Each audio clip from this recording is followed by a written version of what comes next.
जय हिंद दोस्तों। एक घातक बीमारी है ब्लैक फंगस। इसका साइंटिफिक नेम है म्यूकर माइकोसिस। अब म्यूकर माइकोसिस क्यों नाम पड़ा?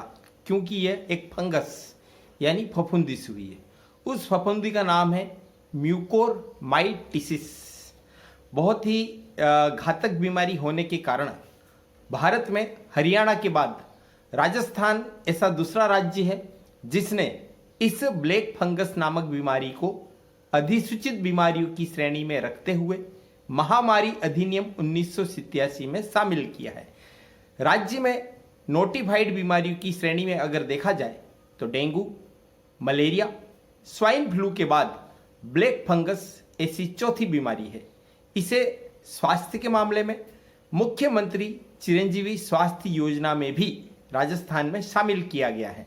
अब देखिए कि इस बीमारी से खतरा किन्हें है।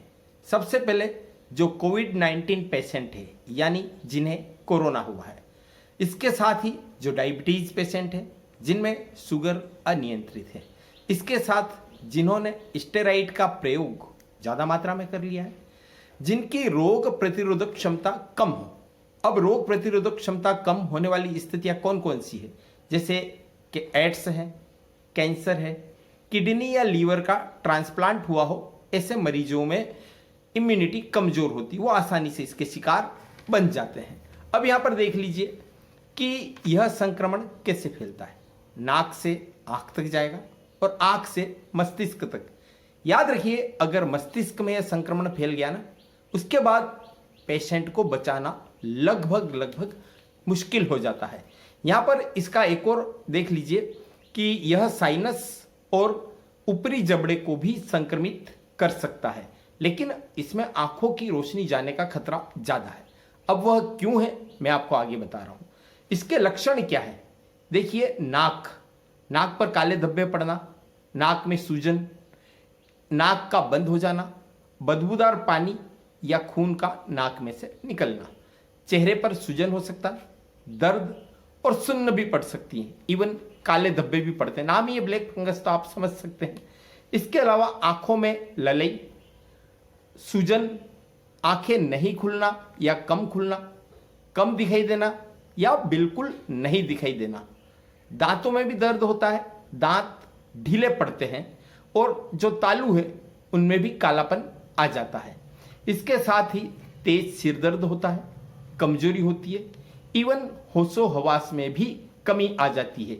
यह इस ब्लैक फंगस यानी म्यूकर माइकोसिस के सामान्य लक्षण है, लेकिन एकाधिक लक्षण। ऐसा नहीं कि आपके थोड़ा सा सिर दर्द हो और आप घबरा जाओ। ठीक है, अब आगे चलते हैं कि इसका पता कैसे चले। जरा सा भी संक्रमण अगर होने का हमको आभास लग रहा है तो नाक की दूरबीन द्वारा जांच कराने से इनिशियल स्टेज पे ही इसका पता चल जाता है, तो इसका इलाज तुरंत हो सकता है, तो आसानी से बचाव हो जाएगा। वहीं एमआरआई से इसकी पहली स्टेज पर शुरुआती दौर में शरीर के किन किन भागों को इसने इफेक्ट किया है वह भी पता चल जाएगा और पता चलने पर रोकथाम आसानी से हो जाएगा। अब यहाँ पर देख लीजिए बचाव के लिए क्या करें। एक तो अपनी ब्लड शुगर को कंट्रोल में रखें। स्टेरॉइड का प्रयोग कोरोना मरीज पर किया जाता है, लेकिन उसका उचित प्रयोग करें क्योंकि स्टेरॉइड इम्यूनिटी को कमजोर कर देता है। फिर देख लीजिए जो ऑक्सीजन ह्यूमिडिफायर है उसमें साफ पानी का प्रयोग करना है, साथ ही उसका पानी रोजाना बदलना है। इसके साथ ही आप देख लीजिए कि मास्क तो आपको बराबर पहने रखना है, ठीक है ना।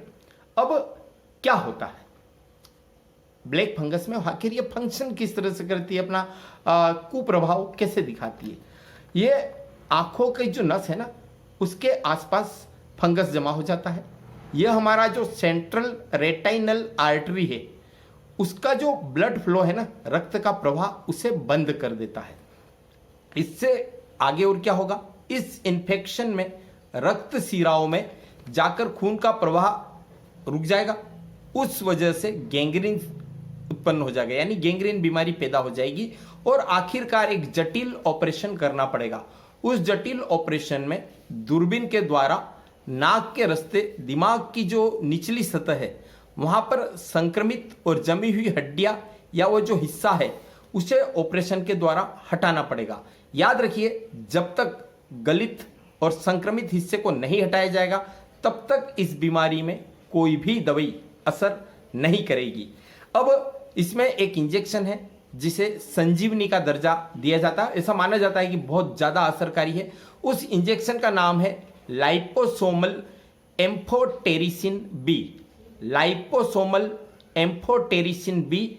लेकिन एक इंजेक्शन की मार्केट रेट 8,000 रुपये है। अब देख लीजिए यहाँ पर कि अगर आंख में इसका फंगस चला जाए, इन्फेक्शन हो जाए, तो उसे दूरबीन पद्धति से हटा सकते हैं।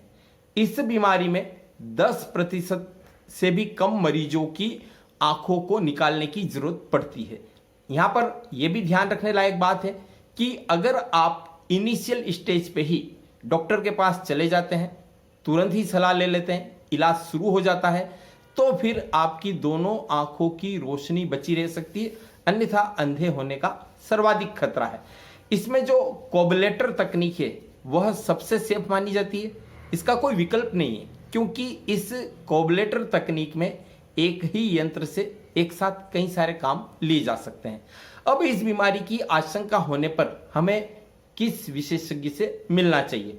तो एक तो आप आंखों के जो स्पेशलिस्ट हैं, इसके अलावा ENT, ear nose and throat, यानी नाक कान गला के विशेषज्ञ से आप मिल सकते हैं, और सामान्य सर्जन की भी राय ले सकते हैं।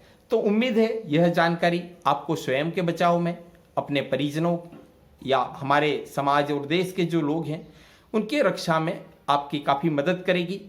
तब तक आप मास्क पहनिए, 2 गज की दूरी का पालन करिए, अपनी बारी आने पर वैक्सीन अवश्य लगाइए। Stay home, stay safe.